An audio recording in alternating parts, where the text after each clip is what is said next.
कितने सारे लोग आपके घर में रिलैक्सो का चप्पल यूज करते हैं? एक ऐसा मार्केट लीडर जिसमें बहुत सारे इन्वेस्टर्स को अच्छा मुनाफा कमा के दिया है। 3 ऐसे कारण आज हम डिस्कस करेंगे जिसके कारण उसका शेयर गिर रहा है और आप डिसाइड कर सकते हैं कि ये एक बेकार शेयर है या एक मल्टी बैगर अपॉर्चुनिटी जो आने वाले समय में आपको और मालामाल कर सकता है। नमस्कार, माइंड न्यूट्रिशन चैनल पे आप सभी का स्वागत है। यह वीडियो सिर्फ और सिर्फ एजुकेशनल पर्पस के लिए बनाई गई है। इन्वेस्टमेंट करने से पहले प्लीज अपना रिसर्च करें। थोड़ी सी कंपनी को समझते हैं। रिलैक्सो इंडिया की सबसे बड़ी फुटवेयर मैन्युफैक्चरिंग कंपनी है। मेजरली नॉन लेदर प्रोडक्ट्स में है, जहाँ पे वो अपने सेगमेंट का मार्केट लीडर है। वैल्यू सेगमेंट देता है जहाँ पे कस्टमर्स को उसके लोअर प्राइस में हाई क्वालिटी प्रोडक्ट्स मिल रहे हैं। कुछ मेजर ब्रांड्स इसकी बात करें, Relaxo, sparks, flight, Brahma's, casual, बच्चों के लिए किड्स फन, ये इनके ब्रांड है जो हर घर में यूज हो रहे हैं। 50,000 से ज्यादा का रिटेलर का नेटवर्क और 700 से ज्यादा डिस्ट्रीब्यूटर जो इस कंपनी का स्ट्रॉन्ग प्रेजेंस पूरे इंडिया में बताता है। कंपनी के अगर मेजर कॉम्पिटिटर्स की बात करें तो बाटा इंडिया है, कैंपस एक्टिवेयर है, मिर्जा इंटरनेशनल है और श्री लेदर्स आते हैं। उसी के साथ अगर कंपनी की प्रॉस की बात करें तो कंपनी ऑलमोस्ट डेब्ट फ्री कंपनी है। कंपनी का एक हेल्दी डिविडेंड पे आउट है जो 20.58% से ज़्यादा का है। वहीं पे नेगेटिव की बात करें तो कंपनी ने स्टॉक जो है अभी 13.75 टाइम्स अपने बुक वैल्यू से ज़्यादा पे चल रहा है। और the company has delivered a poor sales growth of 10.22%। तो उस कंपनी का जो सेल्स ग्रोथ है वो अभी पुअर चल रहा है। वहीं पे अगर कंपनी के स्टॉक्स की बात करें तो मार्केट कैप 24,204 करोड़ का, करंट प्राइस 972 पे, जो ऑल टाइम हाई 52 वीक्स में 1,448 रुपये था। वहीं पे अगर लो की बात करेंगे तो 925 रुपये पे इसके शेयर चल रहे थे। सेल्स ग्रोथ की कंपनी को देखिए तो अभी ट्रेलिंग मंथ में जो साल चल रहा है 12% का है, लास्ट 3 साल में 5%, 5 साल में 10% से ग्रो हुआ है और पिछले 10 साल में 12% से ग्रो हुआ है। अगर कंपनी की कंपाउंडेड प्रॉफिट ग्रोथ की बात करें तो प्रॉफिट ग्रोथ अभी जो है वो माइनस में चल रहा है, लेकिन लास्ट 3 ईयर में 10 साल का 10% से, 5 साल में 14% से, और उसके बाद बात करें 10 साल में 19% से। थोड़ा डीप में फंडामेंटल्स को समझते हैं, कंपनी का फंडामेंटल्स क्या कर रहा है। तो प्रोमोटर्स का होल्डिंग 70.8% है, इसके बारे में हम थोड़ा बात करेंगे, बढ़ रहा है या घट रहा है। नेट प्रॉफिट 233 करोड़ का है, सेल्स कंपनी का 2,653 करोड़, प्रॉफिट वेरिएबल्स 3 साल में 9.85%, सेल्स ग्रोथ 12% के हिसाब से ईयरली हो रहा है। डेप्ट जो कंपनी का 174 करोड़ है, उसके अगेंस्ट में कंपनी के पास जो कैश है वो 12.5 करोड़ का है। इन्वेंट्री भी कंपनी के पास काफी बचा हुआ है, 673 करोड़ का। ये अच्छा है, खराब है, इसी के बारे में आज डिस्कस करेंगे। जबकि ये फंडामेंटल्स में कंपनी को कोई प्रॉब्लम नहीं दिख रहा है, तो फिर ऐसा क्यों है कि इसके शेयर्स गिर रहे हैं, लगातार इसके शेयर्स में करेक्शंस हो रहे हैं। तो 3 ऐसे कारण जिसके बारे में लोग बात नहीं कर रहे हैं, लेकिन वो कारण इस शेयर्स को खींच के पीछे ला रहा है।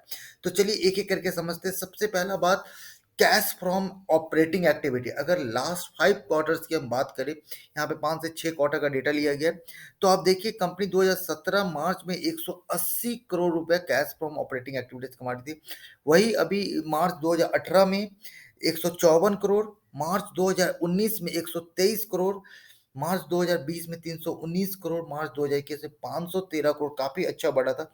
वो उसमें शार्प फॉल आया है, मतलब ऑपरेटिंग एक्टिविटी से जो कंपनी कैश कमा रही है वो 513 करोड़ से घट के 56 करोड़ पे आया है। तो ये एक प्रॉब्लम है कंपनी के लिए कि कंपनी का प्रॉफिट तो बढ़ रहा है लेकिन कैश फ्रॉम ऑपरेटिंग एक्टिविटी कम हो रहा है। वहीं पे डेप्टर्स डेज की बात करें, जो कंपनी से जो लोग उधार पे माल उठा रहे हैं, उसमें भी आप देखिए कि यहाँ पे अगर 5 साल की बात करेंगे तो जो 33 करोड़ 33 दिन का था डेटर्स डेज का, वो मार्च 2019 में 35 दिन हो गया है, 2020 में 26 दिन। तो वो थोड़ा घट रहा था मार्च 2019 के 20 में, 21 में देखिए फिर से बढ़ के 28 दिन है, और अभी वो ऑल टाइम हाई पे चला गया, ऑलमोस्ट 34 दिन का चला गया।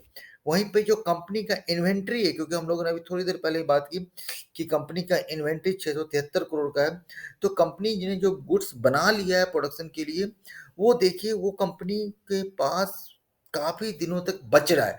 तो वो एक प्रॉब्लम है, मतलब जो मार्च 2018 में 130 दिन तक इन्वेंट्री रखता था, 2019 में सेम मेंटेन किया गया 130 दिन, 2020 में 157 दिन, तो वो अब बढ़ के फिर से 202 दिन हो गया, जो मैक्सिमम है कंपनी के अपने समय में। तो इसके कारण क्या हो रहा है, कंपनी का डेटर डेज और इन्वेंट्री डेज जो कंपनी के पास बच रहा है, उनके बनाए हुए फिनिश्ड प्रोडक्ट्स जो उनके पास बच रहे हैं, वो कंपनी के प्रॉफिट को इफेक्ट कर रहे हैं। और यही एक 3 इंपॉर्टेंट रीजन है जिसके कारण कंपनी का शेयर में कंटिन्यूअस करेक्शन हो रहा है। तो क्या कंपनी का मैनेजमेंट कैपेबल है इस 3 प्रॉब्लम्स को डील करने के लिए? तो कंपनी का ट्रैक रिकॉर्ड देख के मेरा पर्सनल मानना है कि कंपनी का मैनेजमेंट कैपेबल है, और उसने पास्ट में ऐसे स्ट्रॉन्ग रिजल्ट दिखाए हैं जहां पे कंपनी का बड़ा सा बड़ा प्लेयर भी रिलैक्सो से कॉम्पीट नहीं कर पा रहा है। इसी के कारण मुझे लगता है कि अगर आपको भारत के ग्रोथ स्टोरी पे भरोसा है, अगर आप भारत पे लग सकता है कि आप दाव लगा सकते हैं, आपको लगता है आने वाले समय में भारत की इकोनॉमी ग्रो होगी, तो इंडियंस के लोग जो हैं अपने अपने घर में और ज़्यादा से ज़्यादा चप्पल यूज करने लगेंगे। मतलब कि जो लोग अभी नहीं पहन रहे क्योंकि आपको बाहर जाना है, तो आपको चप्पल की जरूरत पड़ने ही वाली है।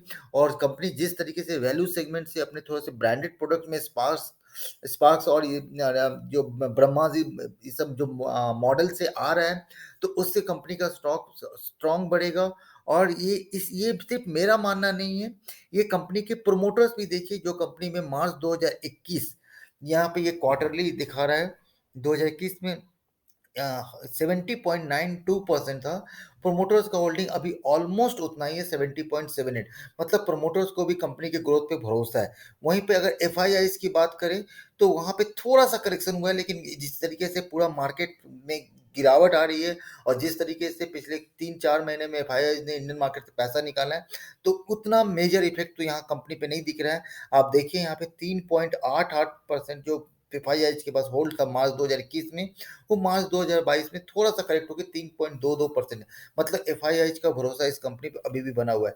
डीआईएच की बात करें, जो इंडियन जो डोमेस्टिक इंस्टीट्यूशनल इन्वेस्टर्स हैं, वो 7% पे थे मार्च 2021 में, तो वो अभी करेक्ट होकर 6.94% था। मतलब ऑलमोस्ट प्रमोटर्स का, फॉरेन इन्वेस्टर्स का, डोमेस्टिक इन्वेस्टर्स का भरोसा इस कंपनी में बना हुआ है।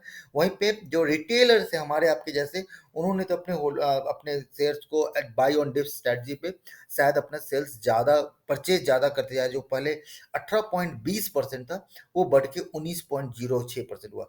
तो आज के इस वीडियो में हम लोग ने इंटरेस्टिंग 3 पॉइंट डिस्कस किए, जिसके कारण रिलैक्सो जैसे शेयर्स पे काफ़ी करेक्शन हो रहा है। लेकिन आने वाले समय में रिलैक्सो डेफिनेटली मुझे लगता है कि बाउंस बैक करेगा। और अगर आपको रिलैक्सो के शेयर्स पे भरोसा है, तो ये ऐसे गोल्डन अपॉर्चुनिटीज को आप जाने नहीं दीजिए। ये शायद आपके लिए मल्टी बैगर अपॉर्चुनिटीज हो सकता है, जहाँ पे आप अपने शेयर्स को खरीद के अपने एवरेजिंग कर सकते हैं, इसके प्राइस को कम कर सकते हैं, सो दैट कि ये लॉन्ग रन में आपको अच्छा रिटर्न दे, अगर आपको भरोसा है। ऐसे इंटरेस्टिंग वीडियो को हमारे चैनल को लाइक शेयर एंड सब्सक्राइब करें। Thank you.